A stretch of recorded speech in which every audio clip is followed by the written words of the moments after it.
All right, welcome everybody to another installment of Positive Star Wars YouTubers. I am your host, the Negotiator, and today I am with three great and positive creators who are sitting with me today to discuss all things Star Wars Celebration, which, as of recording this, is 8 days away.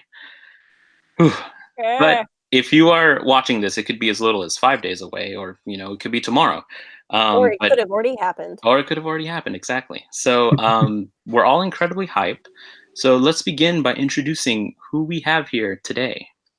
Hello, I am Jess, also known as Yoda Bauer from Port Haven, the Star Wars Refuge. And I am Matt from Blue Bantha Milk Co., also known as Matt from Blue Bantha Milk Co. Perfect. And this is Andy from the YouTube channel Star Wars Ramblings, the least imaginative YouTube channel name on the planet Earth. No, it's perfect. What are you talking about? So, hey, you guys, thank you for coming and talking all things celebration. Again, 8 days. Are we all hype, excited, nervous, scared? What are Nervous. we? Freaking out. Yeah, I'm actually pretty glad. I'm pretty sure that my wife is incredibly excited that I'm here talking about it now. That way I'm not going to talk her ear off about it for 6 hours tonight. I mean, it's been on my mind just every day. It's getting. As soon as it happens, I really can't wait. It's going to be so exciting. Yeah. Have you sort of been looking at your pass that came in the mail and like really just sort of feeling how damn close it is, considering you've got it in your hands? That My Yeah. pass is in a fireproof safe currently. There you I go. haven't been looking at it at all. yeah, that when my pass came in the mail, that was when it got real for me. That Yeah. was when, like, I try to avoid, using profanity and stuff, but I did use the F word on Twitter because I lost my mind when I saw that package and said "read pop" is the return address, and I was just Yeah, exactly. I was for people on Twitter, they knew how much I was like complaining every single day, like, where is my badge? Where is my badge? And then when I got it, I was like, oh, thank God. Yeah. So that was definitely a relief. So yeah, now going into kind of, the badges and then kind of the lottery system, as of this moment, we're kind of the guinea pigs for this, the lottery system that we have right now for Star Wars Celebration being, if we can get into those big important morning panels for each day. I want to ask you, Yoda Bauer, what is your opinion on the lottery system? And if you can give a really quick breakdown of how exactly it is. Really short one. Okay, a short breakdown. Basically, what it is the main stage, the celebration stage. You can only get into the morning panel by winning a lottery. You get one entry for every valid pass. So if you have a 5-day pass, you have valid entry for all morning panels. If you have a Saturday pass, you only have a valid entry for Galaxy's Edge panel. And you will get picked at random and you'll get your seat assigned. It gets a little bit more complicated from there because there's a couple other smaller stages that have lotteries for the streaming of the big panels, but that's basically the long and the short of it. My overall opinion of it so far, I mean, I haven't seen it work yet. Like, as of right now, they haven't even closed any of the lottery systems or lotteries yet. I think it's a good idea. This is my first celebration. I have long seen the overnight lines romanticized, and I too wanted my chance to stay out overnight and have J.J. Abrams bring me pizza. But I get the need for it, and I think it's ultimately a good idea. I'm really worried about the execution of it. I've had some issues. As I said, there's like issues with valid passes. Myself and a family member are going for all 5 days. We have 2 family members that are only joining us on Thursday. So that's 4 passes. When I went to sign into panels, it tried to tell me that I had 4 eligible entries for all the panels, which I don't because Thursday passes aren't eligible for any. And I was trying to get it to recognize the 2 5-day passes and not the Thursday passes. And I'm still really worried that it somehow didn't work. I waited 40 minutes online waiting for customer service for somebody who didn't seem to understand what I was trying to say. So I'm nervous, but it may work out fine, and there may be no hiccups. But right now, I would hope. But just right now, the page where you sign up for the lottery contradicted itself. There's one point where it says everybody in the group has to win individually, but if they win individually, you can sit together. And then on that very same page, it says if one person in the group wins, everyone gets in. Like, same page. It says two contradictory things. And that made me nervous. Because then, I made this big 30-minute video trying to explain the system, and maybe none of that information was correct on their own website. So that's the guinea pig aspect of it is what makes me nervous. But I also don't want to trash something. I don't want to sit here and complain, and then I get in the episode 9 panel and I'm completely happy. So it could be fine. I just don't know. Right, exactly. I mean, the way I look at it, I think it's a fine system. Mm-hmm. I think I just wish we would have been notified of it earlier than what we ended up getting told. Yes. Because when did we find out about the lottery? Was it like 2 weeks ago now, or? About 2 weeks. Yeah, I think we didn't know very long. Yeah, I just think personally, if people had more time to really chew on like what exactly is going to be happening, if people could voice kind of their concerns and stuff, that would have been better. Mm-hmm. But that being said, what we have right now is it's fine. I think the lottery system is fine to avoid those late night lines. Now, all of us weren't at any of the prior celebrations, but were any of the lines like going outside? Is that do you guys know? From the people that I know that were there in Orlando, which is really where the nightmare stories come from when it comes to the overnight lines. No, there was absolutely nobody was waiting outside. Oh, okay, that's good. Because I was gonna say, if that was the case, I don't know the weather, what it's gonna be in Chicago, but waiting Colder outside, than Florida. waiting outside in the cold, that would be something I would definitely try to avoid. So and it also opens up a lot of opportunities for individuals who are disabled, who maybe couldn't wait in line in general. Mm-hmm. So those are the aspects that I enjoy. Andy, do you have any thoughts on it? Like Jess was saying, I've also kind of romanticized the idea of being in a line overnight with 1,000 other Star Wars fans or whatever. And honestly, I'm happier with the lottery system than I would have been with overnight lines, I think. And that's just because with overnight lines, I would have self-destructed by Saturday night, probably. Because I would have forced myself to go through the overnight line on Thursday into Friday, and then I would have forced myself to go through the overnight line from Friday into Saturday. And by Saturday, I would have been completely dead to the world and completely missed the rest of the weekend. So I think that I'm on a personal level, I'm much happier with the lottery system and just being like, okay, Ashwa, take the wheel, and everything will be it'll be what it is, and I can still have a few days to schedule out the rest of the con, depending on what panels I do or don't get into, what merch I do or don't get the opportunity to buy. It'll be fine. Right, definitely. So yeah, I mean, I think kind of we've hit on a lot of similar issues. Matt, do you have anything?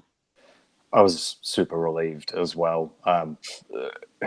Australians don't queue well. That's one thing that we don't really like. It's like, come to America on any kind of tourism-based holiday and there's a line somewhere. It's like, God, I went and got a hot dog at Pink's the other day, and it's like 40-minute wait just for a hot dog. And I'm just like, I know it's worth it. But if it could just appear, I'd be a happy person. So yeah, when the lottery system was announced, I was super happy because I was like, yeah, well, cool. It means I can go to that multi-club bash the night before, which I'd already bought a ticket to, not feel like I've wasted that money if I had to give it up to get in a line. And then, just kind of let fate decide, which, happy enough with that. I am worried, Jess, about what you said, that there was that contradictory information. That is a little troubling, but also add to that, I'm a little frustrated that I seem to have found out more things to do with how to register and what to do from Twitter or Facebook than I have via official email or correspondence. Yeah. That, I think it was 2 days after, I think it was a day and a half or 2 days after the lotteries actually opened that I even got the email. I was like, surely you announced that stuff to say, hey, it's opening in a couple days, be prepared, Yeah. That was a bit, that worried me a little bit, even down to little things. And maybe I'm just being a bit paranoid, like, the pre-ordering merch stuff was announced today, and, even on the Star Wars show, they're like, go to this website for information on how to order. There's no information on how to order. It's just pictures. No. I didn't know that. Yep. Okay. Yeah, I'm sure it'll go online, like, or become live at some point. But yeah, just that organizing an event like this, I mean, I recognize how difficult it would be and just how many moving pieces there are. But yeah, there's just lots of things not marrying up in the order that I would have expected them to marry up, I guess. Yeah, and that's completely fair. We're the first. For one, we're all first timers when it comes to Celebration, and we're also the first time like that this kind of system has been implemented to us. So I think it's completely fair to raise up these complaints, or rather constructive criticism for the next time that this happens again. So. And for example, I have a real life friend that's going with me, and had I known a real life friend, not like an online friend, I don't have to plug her in for her to talk to me. It's pretty crazy. There you go. But if we had known about this lottery system, granted they added the group system after the fact, but I'm pretty sure the group system was an afterthought after people complained. But if we had known this when tickets went on sale, I would have bought her ticket and had her pay me instead of having us buy her tickets separately, because that would have saved so many headaches in the group. And the group process works, but it's just an added step. And if we had known this is what the system was going to be when the tickets went on sale, we just would have bought together, and it would have been easier. Which maybe they didn't know. And, I feel bad because I don't want to complain, because it's so amazing that I get to go. But at the same time, it's a lot to go, and it's a lot of money to go, and I don't want to feel like I don't want to spend money on, well, especially with your travel. I only have to drive a couple hours, but we are spending this money, and then the fear of not getting what we paid for. It's not that I need to be given more than I'm already expecting. I would like to at least get what I'm expecting, if that makes sense. Right. No, definitely. Yeah, again, I just think it's totally fine to kind of voice these concerns, because, a lot of us, we check Twitter on a pretty regular basis. I'm just curious on how all the people who don't have a Twitter, who are planning to go into Celebration, how they're handling a lot of the information just via email and, phone calls, and trying to plan things out that way. That's one of the things I'm really grateful that, Twitter has been a place where we can all just discuss, issues that arise, or, anything like that. So, that, I think that covers mostly everything about the panel lotteries, and just kind of their system right now. There's clearly a lot more, and, I'll try to provide links to individuals who are listening to this and maybe don't 100% grasp it yet. I'll provide a link to Yoda Bauer's great video, and just some of the FAQ stuff that is going around. So the next thing, have any of you guys been to Chicago? I grew up there. Actually, I lived there from 0 to 10 years of age, and then I was there every other weekend with my dad for another 6 or 7 years. Perfect. So Andy, are there any tips that you would give to first time people that are going to Chicago? Okay, where to begin? Well, let's talk about celebration-centric stuff, and then I'll spend a couple of seconds rambling on about other things to do in the city. Yeah, perfect. Transportation style stuff. Most people that I know that are going are flying in. The number one thing that I would suggest is, as long as you only have, say, a rolly case and a backpack or something like that, take the L train in instead of trying to Uber and Lyft your way to your hotel downtown, because an L train ride will be free with a $30 7-day pass from the CTA, Chicago Transit Authority, as opposed to spending, $50 on a taxi. And even if you're not flying in, I would highly recommend simply just parking your car somewhere cheap, and using public transit, because Chicago has the singular best public transit system in the US, which, okay. Really? I know. Yeah, it's absolutely insane. It operates at most hours of the day, even at 3:00 in the morning. If you really have to, I'll bet you might have to walk a little bit, but you'll find a bus route to get somewhere, to get to wherever you're going. That gives me a lot of hope, because I do not have a vehicle, so I'm going to be relying a lot on public transportation, mainly the train, I think. So yeah, the train especially. Google Maps does a really good job of keeping up to date with the schedule and giving you exactly when should you leave, and it includes walking time and everything like that to get from this bus stop to that train stop or whatever. But where was I going with that? There is one thing, and that is the metro trains are not covered in that CTA pass. They're like really massive double stack commuter trains coming in from the suburbs. So if you've got a hotel further out that's not with the official booking hotel blocks and stuff, then you're going to have to be paying per ride for the metro trains. And also there's I did see on the Celebration website that they were going to be doing shuttles every half an hour from all the partnered hotels during the time that we're going to be starting from, I think, an hour before close to an hour after close each day of the convention. So with that being said, as for things to do in Chicago, there are two things that I'm just going to warn people against. Okay. And that is Navy Pier. It is specifically built for tourists, and it's not even a very good tourist trap, in my opinion. Okay. If you go to Navy Pier at any time of the year, the only Chicagoans that you're going to see are the Chicagoans that work there. There's absolutely nothing of great interest there. It's basically a glorified shopping mall. Mm-hmm. And also skip the sky deck, the top of the Sears Tower. It is beautiful, but even on a non-touristy weekend, i.e. when there's a massive convention of a bunch of nerds in town, it's always packed full up on the Sky Bridge. I would highly recommend, if you really want to get a nice just a nice view of the hotel for your vlog or anything like that, or just take some pictures to remember the trip, go to the top of the Hancock building. There's a restaurant up there. There is a bar up there. It's called the Signature Room and the Signature Lounge, respectively, I think.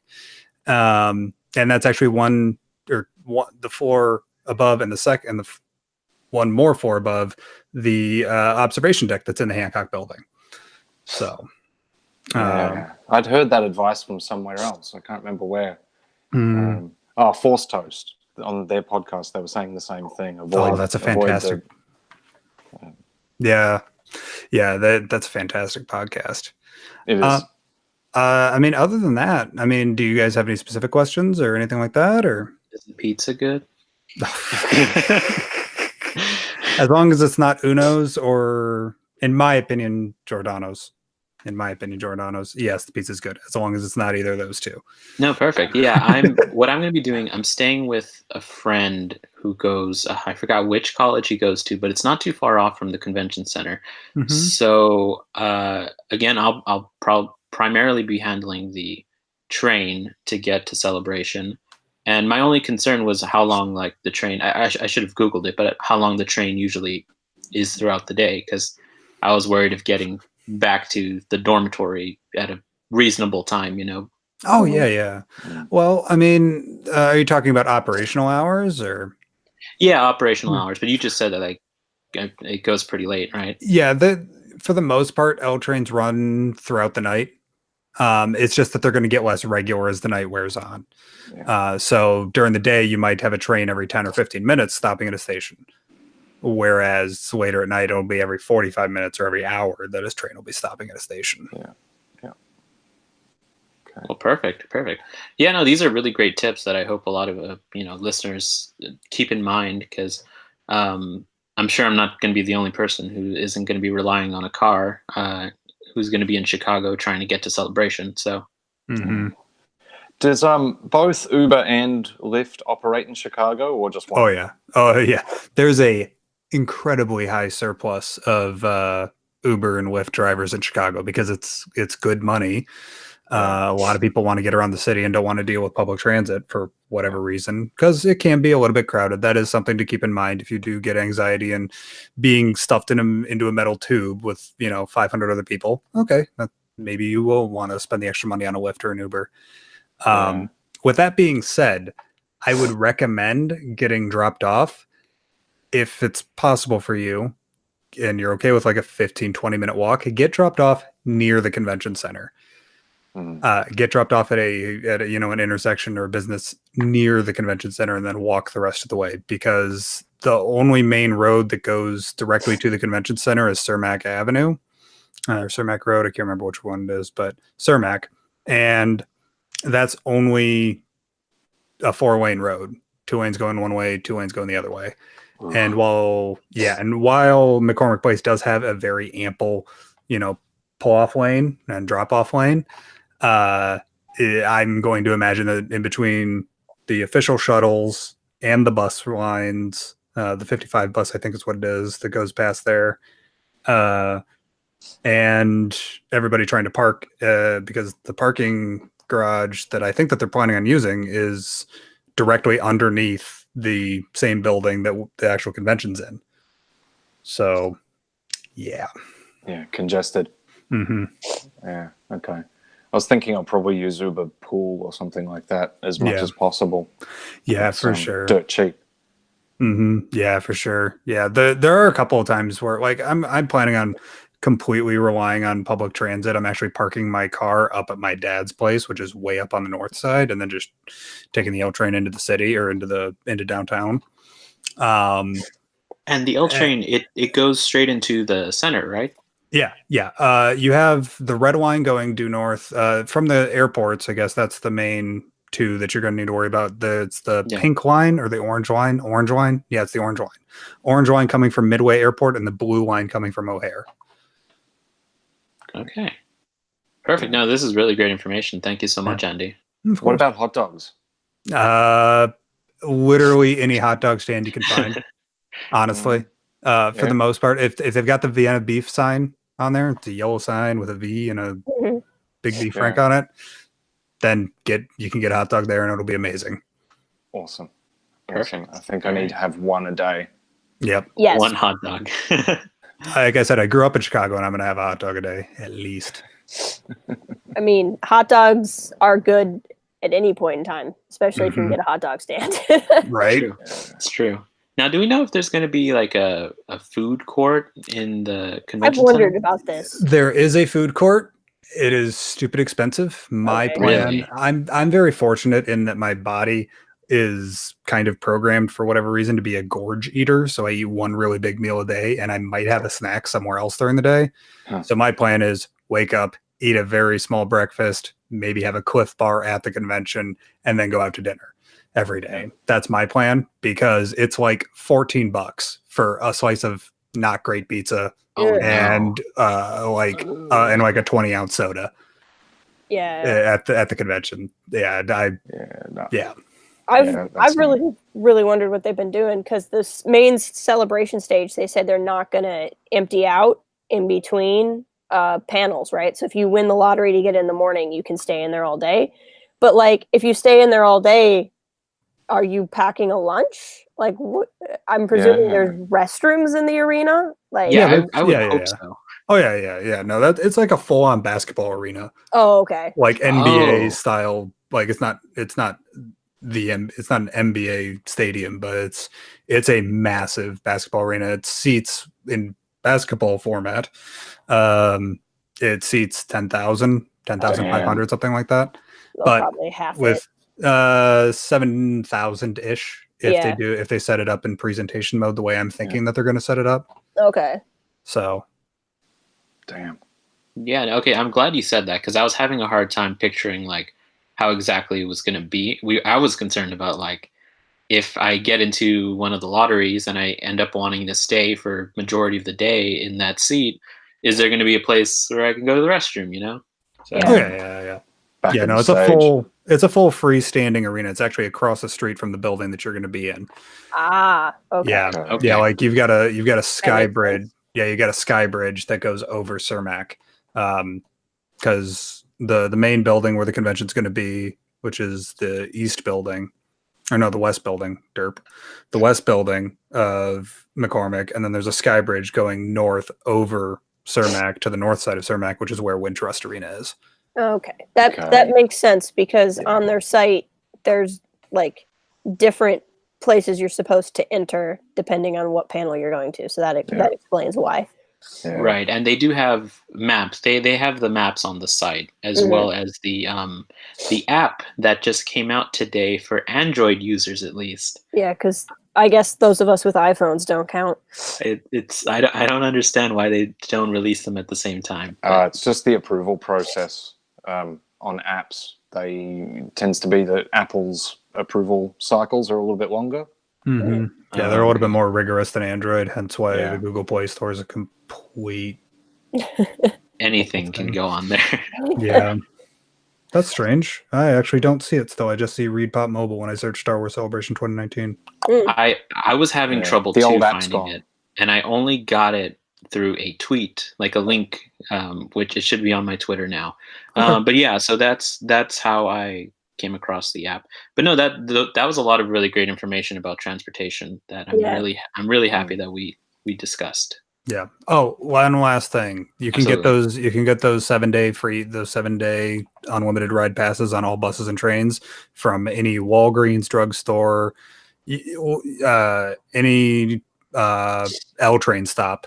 Not bus stop, but L train stop. You can get them at Jewel Osco, whichever like pharmacy grocery stores specific to the Chicagoland area. You can get them at like something quite literally like 7,000 locations across the city.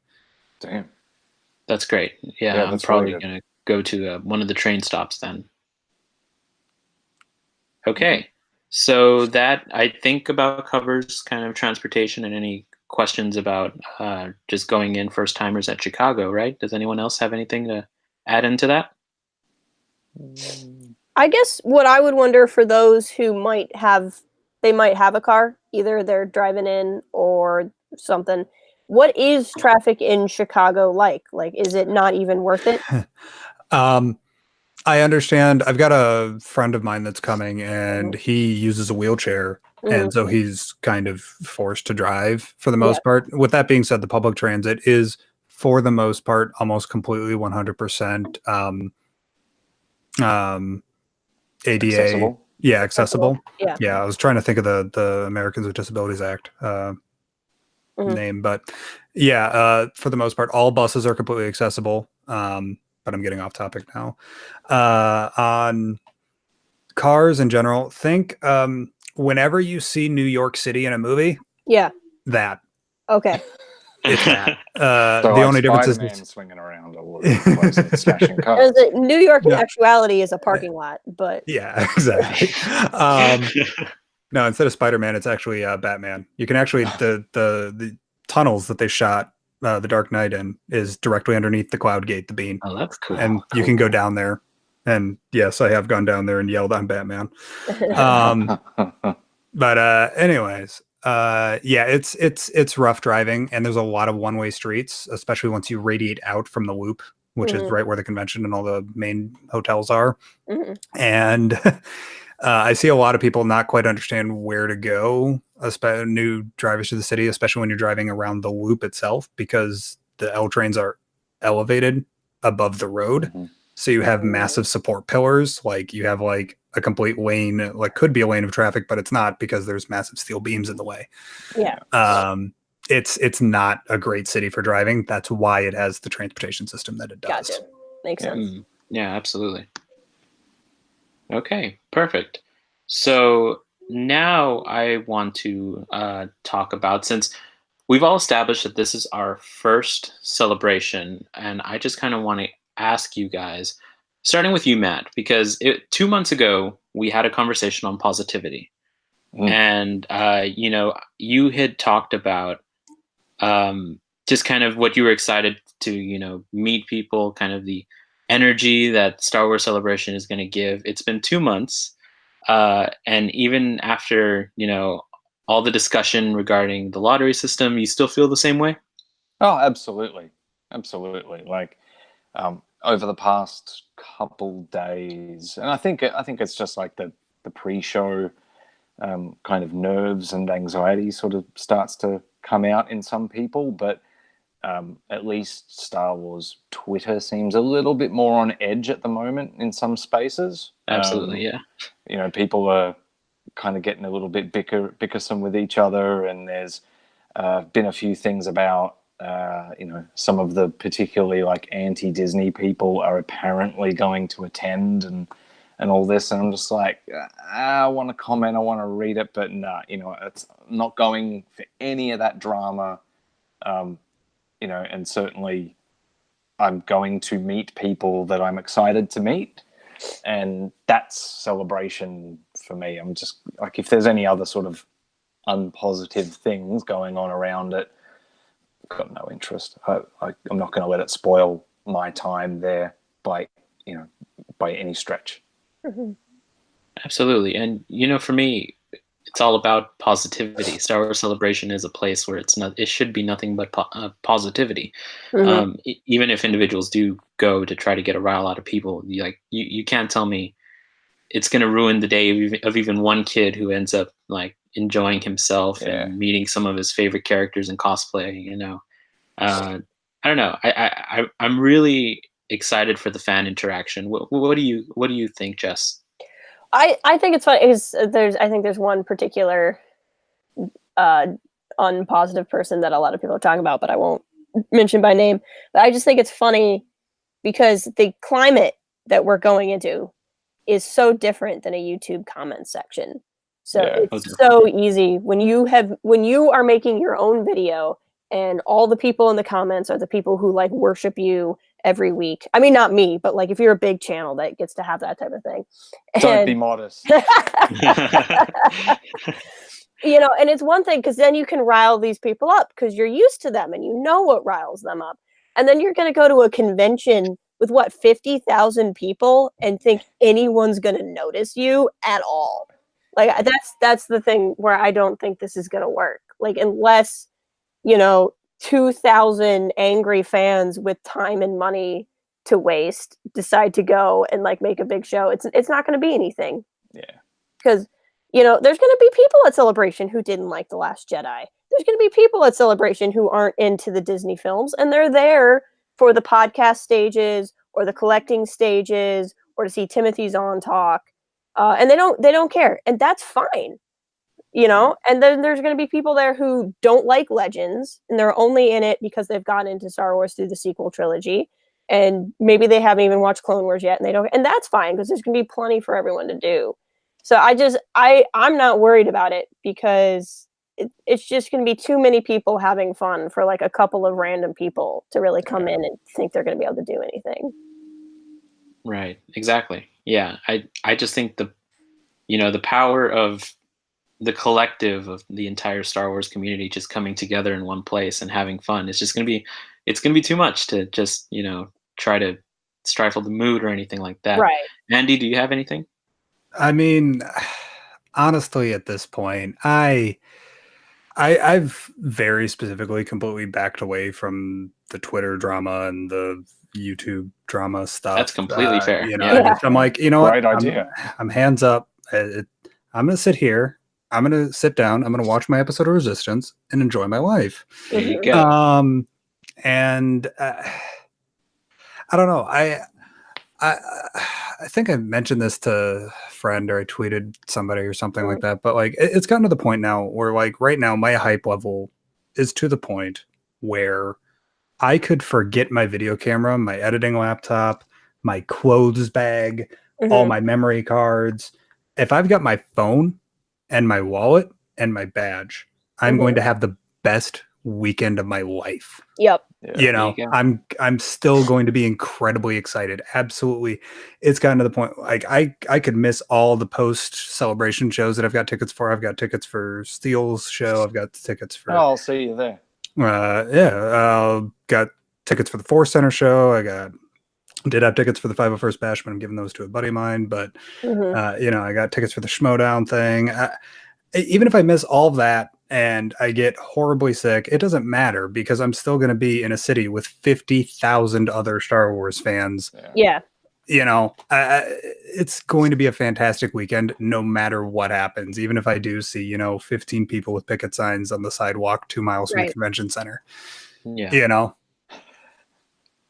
Perfect. There's a little part of me that kind of wants to see people picketing. I think that would actually kind of make me smile a little bit. Like, somebody has just this, and that's terrible, but it's like somebody just really is that mad that they need to get this. It's at that point now where I'm just like, like, I can't take so much of it seriously. Right. You know, and I'm not talking about people with, you know, legitimate, well thought out, reasoned gripes with things, because that's just normal human beings. But just the people that incessantly are trolling this whole thing, like, I just kind of want to see a group of them. I just want to see them turn up. Like, is that bad? Like, is there something them in the like wild? vindictive about wanting to see it? I don't know. Honestly, if I do see, you know, that group of 25 angry dudes, it's just like, I don't know. I'll just give them a sad smile. Like, I'm sorry. Yeah. I'm sorry that this is what you choose to spend your time and money on. Yeah, exactly. I don't know. My DMs are open. If you need anything to talk about, I'm right here. But that's perfect. Yeah, it's just like, okay, I'm sorry. Awesome. So yeah, I guess now would be a good time to let you guys know, as well as people listening, that I did order Positive Star Wars YouTubers pins. I'll be giving them out to whoever I see, really, in celebration. I'll just start throwing them at people if I have to. Done. Be more positive. Exactly. Be more positive right now. Hand them out to 25 guys protesting. There you go. That's what I'll do. Exactly. So yeah, I'm hoping they come in on time, but that's a separate thing. So, but I'll definitely have them. I'll definitely have them by the time celebration hits, and we're gonna have a good old time. We all have to meet. Yes. And, you know, maybe have dinner. That'd be also pretty fun. Yeah. All right. So now we are going to discuss. So, as some of you know, I had a poll on my Positive Star Wars YouTubers Twitter account, where I asked people, you know, what are they most excited out of Celebration besides Episode 9? And what I had listed was The Mandalorian, Jedi Fallen Order, and the Clone Wars Season 7. And I had another option for individuals who wanted to explain, like, what else they're excited for. Because obviously this year in Celebration, there's just so much to be excited for. So out of those three, though, I want to ask you guys, what do you think won? The Mandalorian, Jedi Fallen Order, or the Clone Wars?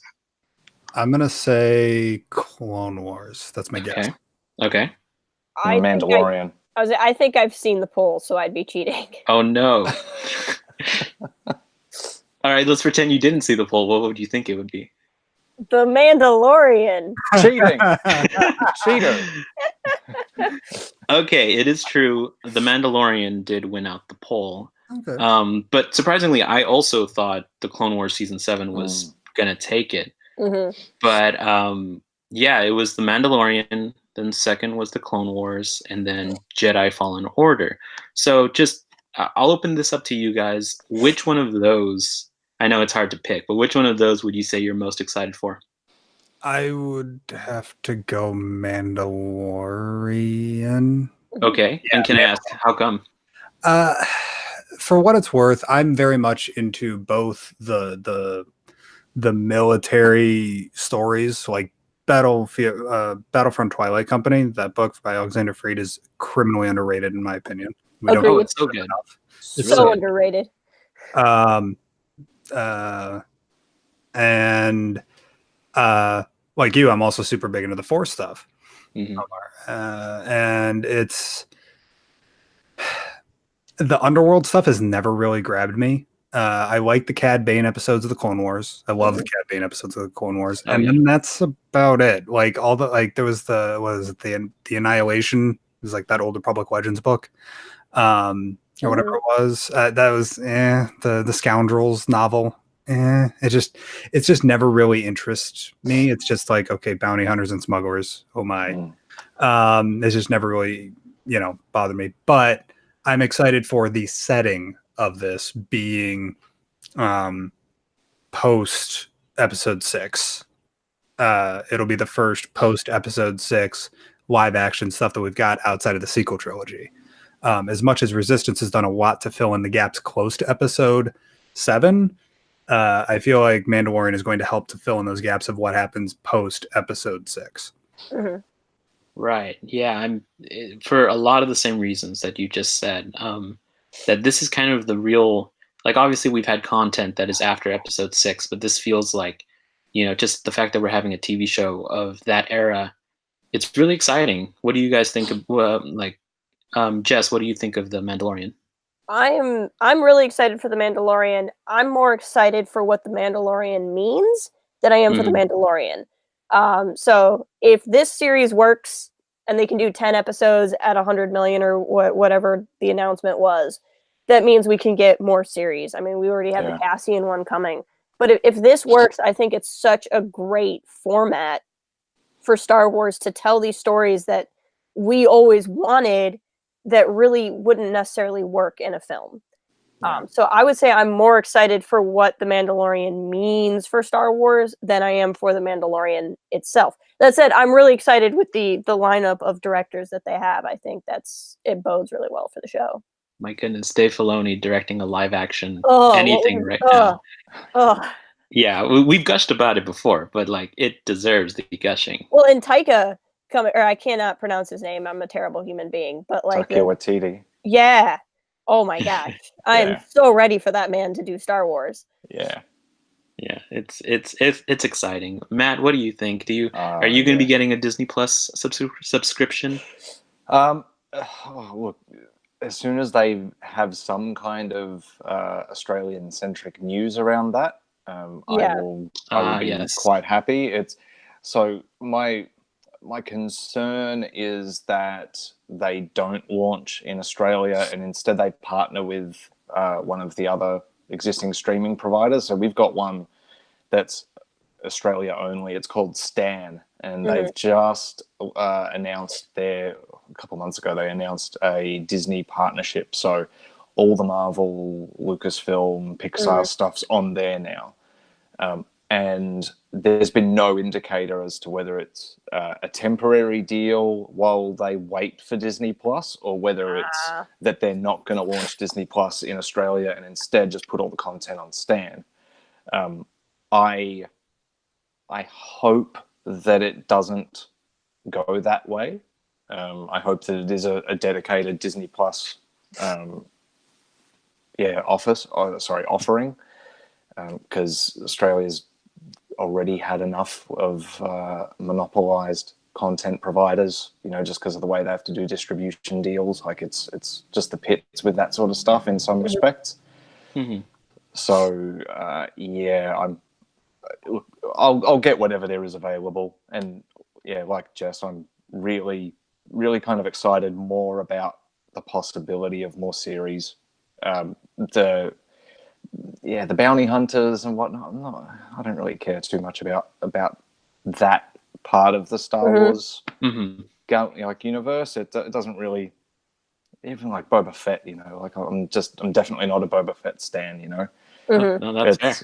Yeah. So, but yeah, like make it work, like do it well, and we get more of that style of content. Hell yeah, like that's exciting. And I wasn't excited originally for Jedi Fallen Order, but I am a lot more excited for it now. Just after my whole Red Dead Redemption 2 experience and getting back into video games and whatnot, just the idea of another story in that format also does excite me.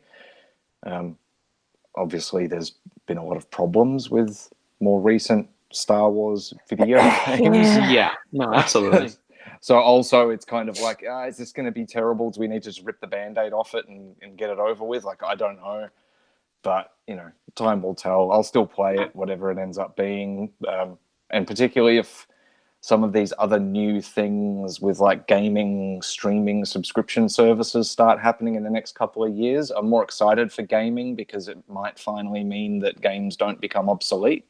That whole built-in obsolescence with them for the idea of canon stories kind of irks me. It's like, yeah, great. There's a canon story in Battlefront 2 that at the moment, without any viable streaming service for games that's actually working, the second the PS4 is obsolete, well, what happens to that story? I would say you definitely sound like a console player because the PC players don't have quite that same issue. Yeah, I mean, I am a console player. Yeah, I mean, the thing is that for the most part, that's the majority of gamers because not everybody's insanely dumb like me and build a $2,500 gaming PC. I mean, you might say dumb, I might say cool. I don't know. No, it's completely fair. I also have I have a PS4, but honestly, I don't revisit Battlefront 2 so much to really be, sad. I remember one time I was like, I really want to revisit just the story of Battlefront 2, and I found a movie compilation of like it on YouTube, and I just watched it. Which, for what it's worth, I don't know. I thought that was given what budget they must have been given for it, I thought that it was a pretty compelling story. But yeah, I liked it. I enjoyed it. Yeah, absolutely. And I'm going to sound like such a noob right now, but I know that Jedi Fallen Order recently, or not recently, but it has it has a really famous writer attached to it who I think was connected to some of the older games. Do y'all know what I'm talking about? Oh, I'd heard something about, there is a writer that you should know. I don't know that they were attached to previous... Do you mean older Star Wars games, or was it the Titanfall guy, or is it the Titanfall studio? It's the Titanfall studio that's working on this game. My concern is the fact that because Apex Legends has become a massive thing, the new battle royale based on Titanfall is Respawn pulling people from Fallen Order to they're going where the money is, which is fair. It's what capitalism is. Right? Yeah. And my other thing is, I think that there was some writer that's working on it that's a big deal, like wrote some other incredibly amazing game. Yeah, I just looked it up. Chris Avalon, I believe his name. Yeah, Chris Avalon, who worked on Knights of the Old Republic 2, Fallout 2, and Fallout New Vegas. And a lot of people were excited for that. And again, I don't know anything about any of this stuff. So to me, just seeing people get excited got me excited. So I'm like, okay.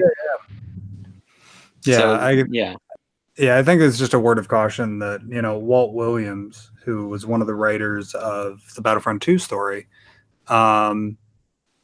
he wrote Spec Ops: The Line back in 2012, which is in like gaming circles, that's legitimately that's considered the singular best first person shooter storyline ever in a video game.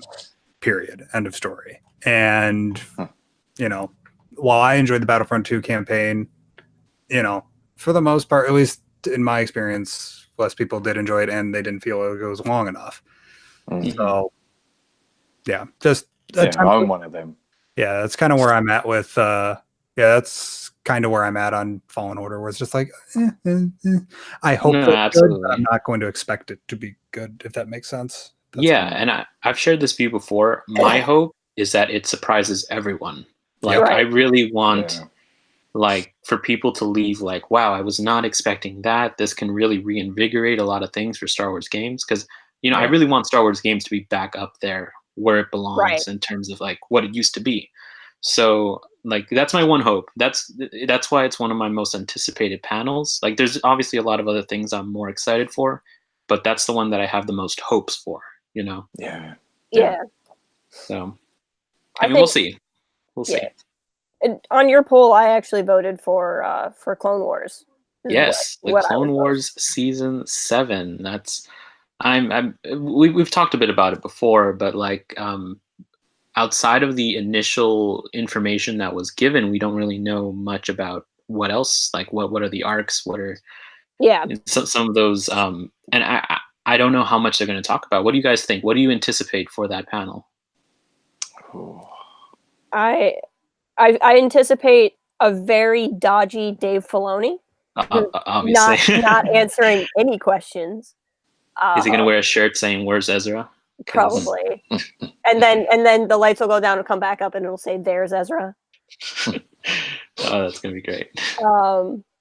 In before he actually does that. No, I'm just excited about is, as much as the Disney purchase of Lucasfilm has overall been a good thing, we have 4 really great movies. And even if not everyone likes all of them, most people have liked at least one of them, which is exactly one more movie they like that they would have had otherwise. To me, the biggest loss in all of that was that Clone Wars got canceled because it was still good. It had seasons to go that it was still going to be good. It was killing in merchandise. Like there was no reason to kill it other than licensing. And that was just that was a tragedy to me. So the idea that some of this can still get made is what I'm really excited about. It's kind of like that last wound that never healed for me can heal now, and I'm very excited for that. Heck yeah. Yeah. I mean, it's insane that we're getting it. I'm so happy. Andy, any thoughts? On the Clone Wars in general, I don't know. I enjoy the Clone Wars. However, that was the Clone Wars coming out and being, being released. That was my one wall in the Star Wars fandom. Not because of the Clone Wars at all. It's a fantastic show, but I didn't watch it while it was coming out. That was right when I reached adulthood, and that was right when I reached adulthood, and I went past my 18th birthday and then made a whole bunch of mistakes until I was 22 and then figured my life out again. Yeah. By then I turned 22 in 2012. Yeah. Was when the purchase happened. So for me, as much as I enjoy sitting back and just throwing on an arc of the Clone Wars, I just don't have that connection with it. Yeah. Of it coming out every week, and I didn't go back and watch it all until like 2014.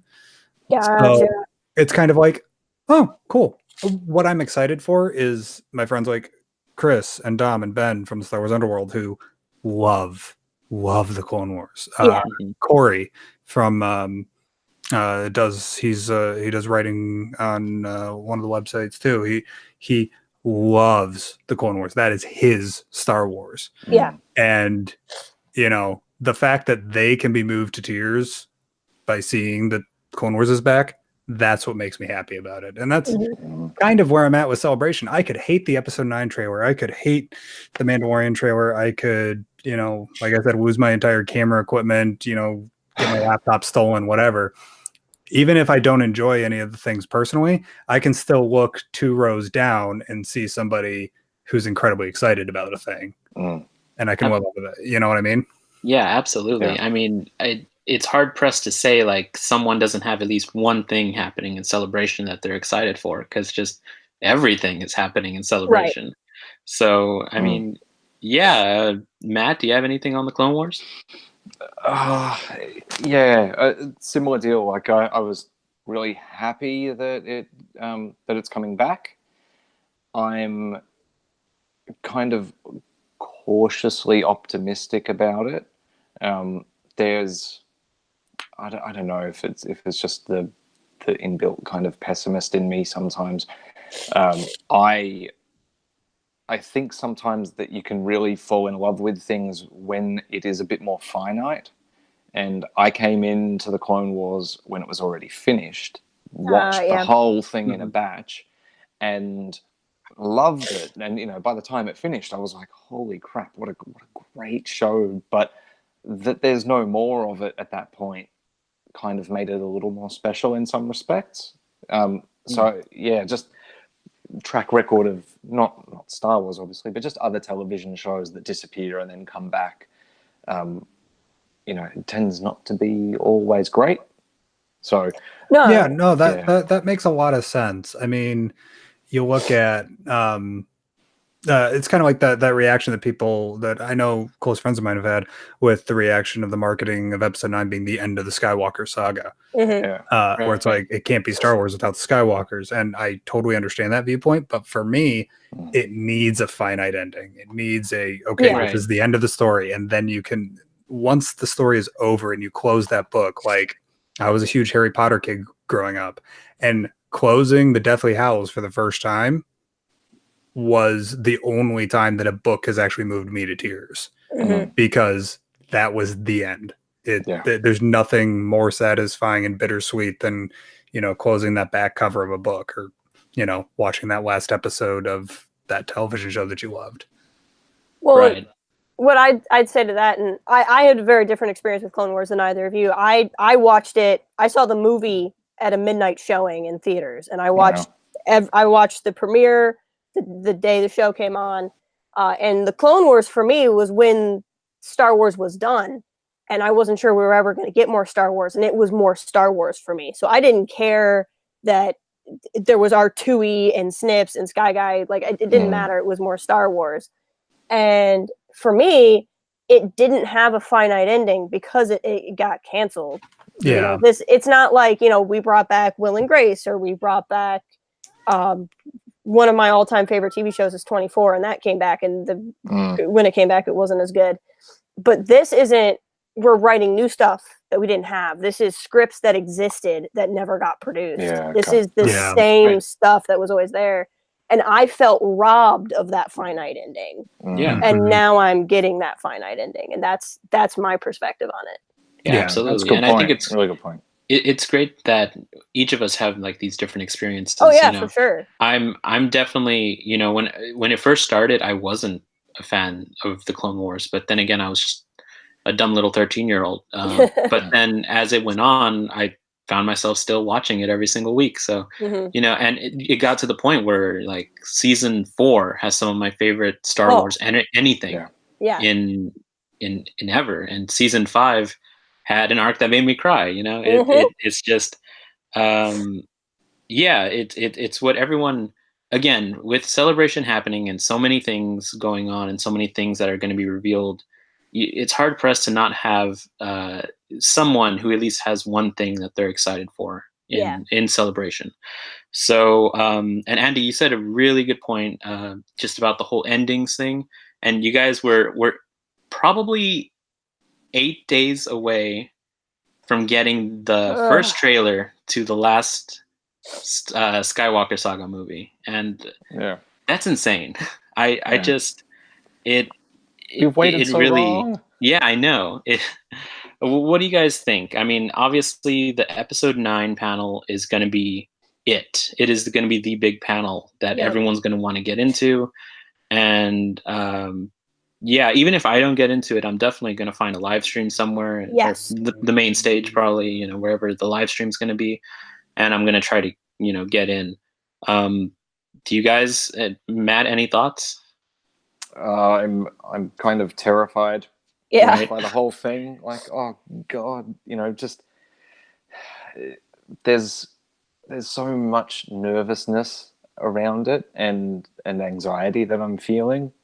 Like, anxiety is quite high in me at the moment because I know what's going to happen. Like, they're not going to tell us enough. They're going to leave everyone thirsty for more. Absolutely. And it's going to just start this long cycle between now and December where YouTube is going to be nuts. Let's be frank. The podcasts are going to... Twitter's going to be nuts. Oh, God, everything that, if a podcast was 45 minutes before, it's now 2 hours 45, and Yep. it's now going to be just dissecting every little thing, and then all of that, it's going to be forgotten, for 2 and a bit hours when we go and actually watch the thing. And yeah, I just know that it's going to start a cycle of that whole lot of nervousness and all that stuff all over again. So I got to get through Celebration, and then I've got a few months off before I have to feel this kind of level of anxiety again. Right, exactly. But Mhm. that's the Star It's Wars exciting. experience so Yeah, far. it is. Gotcha.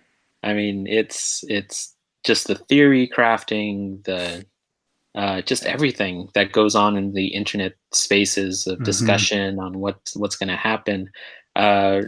Andy, you think you're going to be making a video dissecting the episode 9 trailer? Oh yeah, my plan is don't want to advertise a whole ton, but my plan is to Oh, no, do definitely. my plan right now is to do a daily vlog at the end of each day, upload it at the end of each day. Nice.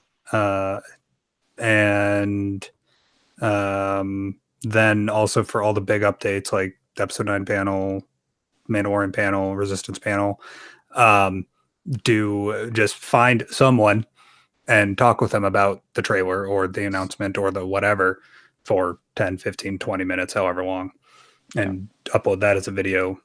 At least that's my plan. But yeah, I'm as for just back to the episode 9 bit,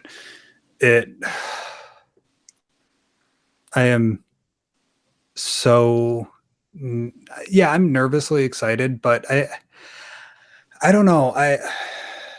I was not a fan at all of Rogue One. Okay. And my point and how that points towards episode 9 and any new Star Wars movie release is that I was upset, and I still don't like Rogue One. I was upset about Rogue One for about a week. And then I don't know why, but I just woke up one morning and I was like, it's fine. I didn't like it. There's going to be another movie or another TV show or another comic book or whatever. And now I've kind of gotten broken. So like any theory crafting or anything that I've got in my head about what I want episode 9 to be, like I've got 1,000 different things that I want or quote need in episode 9. What needs to be in episode 9? There's a title right there. Yeah. And even if none of that comes true and it goes completely, 90 degrees to the right at, 120 miles an hour, that's fine. Even if I don't like what that direction is, it's like, okay, I wasn't a fan of that. I really did like The Last Jedi and Force Awakens. So JJ just didn't do what I expected him to, and I wasn't a fan of it. Oh, well, How about that Mandalorian season 2? When are we getting that? That's kind of where I'm at with it. Yeah. And I think that's a very healthy way to kind of go about, consuming anything Star Wars. Because, I mean, let's face reality. We're going to be getting a lot of Star Wars from here on in. And more than likely, we're going to have at least one thing that we're not a fan of. It's possible. It's pretty likely. Like similarly, I wasn't the biggest fan of Rogue One. I like it, and I have upon rewatch enjoyed it a lot more. But there will be a day where I play something, watch something that I'm like, this isn't for me, and that's okay, and that's completely valid. Jess, any thoughts on episode 9 or anything? How you're going to go about handling it? Well, I think at some level I've kind of learned my lesson from The Last Jedi, which is I think theories are fun. I think it's fun to kind of guess where you think it's going to go. I think it's important to not need it to go a specific way. Yeah. And that's really what it's going to come down to. I'm definitely going to be theorizing. I'm definitely going to be breaking things down, but I'm just not going to need it to be a certain thing. Like I remember watching The Last Jedi. I love The Last Jedi. I didn't love The Last Jedi the first time I saw it. I came out of The Last Jedi the first time I saw it very conflicted. I didn't hate it, but I wasn't sure how I felt about it. And it took talking to Professor Django, my site partner who loved it the first time he saw it, and talking to some other people, and then seeing it a second time. And the second time I saw it, I fell in love with it. And I think the movie very intentionally plays with expectations and how I responded to it wasn't really that strange. But and I didn't think I needed it to go a certain way, but I think in a way I did without realizing it. And I don't want to do that with 9. I don't want to spend 9 the way I spent 8, which I spent most of 8 on the edge of my seat. Like, when are they going to reveal Rey? When are they going to reveal Snoke? What are they, like, if, I spent most of episode 8 being terrified that Snoke was going to be Plagueis, because that would have been horrible. And I don't want to do that with 9. I want to just like be able to enjoy the experience the first time I see it. And so I still want to theorize, but I'm just gonna chill, I guess, is the best way to do it. Right. That's the way you definitely should go about it. My thing, I'm extremely pro theory making. I think theories are so fun to do. Where I commonly I see on like Twitter and YouTube is when people are incredibly married to a theory to where if it happens any other way, they start attacking anyone who thinks otherwise. Right. And I just don't think that's healthy. I just think that's not the best way to go about fandom, because you being a part of fandom, you have to admit everyone perceives it differently. So if they see a character moment as something else than how you perceive it, it's only natural their theory is going to be different. So for sure. But yeah, so for anyone watching, just keep making theories. Just chill out a little. Just chill out a little. Exactly. Yep. 5 things that have to happen in Star Wars Episode 9. Or Star Wars is dead, even though it was already dead. It's been dead like 5 times now. I don't know. I don't know. Whatever. All right, you guys. We have talked a lot about things that we're looking forward to, and sadly, we cannot talk about every single little thing that's happening at Celebration, because then this video would be like 5 hours long. Yep. I'm just going to read off the other options that people have chosen that they went on my poll of what they were excited for. The Phantom Menace panel, which that'll be cool. Absolutely, really excited for that. Resistance Season 2. Yes! I know. It's not even fair how good that show is. I'm sorry. It's nice for those of us who have seen the Resistance Season 1 finale. Yeah. Yes. yes. Absolutely. Poor Matt. Don't get me started. I'm sorry, Matt. Oh, no, you haven't. No. It's not Australia. What episode number is that? It's 22. 22, yeah. So only up to episode 18. Okay, you can borrow my laptop for like an hour and a half. Yeah, you can totally watch it. I mean, I'll send you some login information, and you can watch it where you're at now. We'll just have a Resistance viewing party. There you go. Yeah. We'll just skip the GOT viewing parties, and we'll watch Resistance again. I don't watch God anyway. Exactly. So continuing on with the list, Rebels Remembered. Yes, which is totally not going to announce a new show, as it said 5 times. I know, which I'm a little skeptical. I feel like Dave wrote that himself. I don't know. Dave Filoni, so much. But that's going to be a really fun time. Here we go. The Game of Thrones guys is movies. Oh yeah, Benioff and Weiss. Yeah, and a lot of people. I'm just going to speak on this real quick because a lot of people think that there's going to be an announcement about that or the Rian Johnson trilogy. Personally, I don't. Yeah, exactly. Personally, I don't think they're going to announce anything. I mean, as much as I would die of excitement if just randomly we were walking past the live stage and there was Rian Johnson going, "Yeah, I'm going to be talking about the origins of the Jedi." They're called the Jedi Order, cool. And as much as I would die of a heart attack there, I don't think it's going to happen. The only place that could conceivably happen is the closing ceremonies. Somebody just pops in for a second, but even then, I don't see it. Mm-hmm. Yeah, but that's my opinion. Same on that. And another option is a surprise announcement of Solo 2. We could only wish. I'm really hoping that the Del Rey publishing panel will give us something on that. Give us like an audio drama or something. I need more Alden. It's going to be such a shame if that was all of the Alden we ever get. Absolutely. I need more Kira. Kira's awesome. Yes. Donald Glover. Like, they casted these people so perfectly. Yeah. And then just nothing because no one knows how to market a movie apparently. Anyway, that's Yep. a sore spot. Anyway, That's a You sore spot. spoke the truth. abandoned thread. All right. So those were a lot of the different options that people put down for other. So yeah, there's so much that's going to happen in Celebration, you guys. I can't 5 wait days. to meet 5 days of nonstop Star Wars. I can't wait to meet each and every one of you. Yes. We Yeah. are now entering or exiting now because this is the end of the podcast. So I'm going to ask, what do you guys have going on that you're working on right now? Starting with Jess. Okay, so the last time we spoke, I said I was starting my Redemption series. I have now done 2 episodes. That got delayed because I thought we were going to have a longer break in Resistance, and we did not. But right now, it's just going to be a lot of Celebration coverage, both on our YouTube channel and on our Instagram. And then I'm going to, in earnest, dig more into our long-form Redemption series on our channel. Nice. All right. And Matt, anything from you?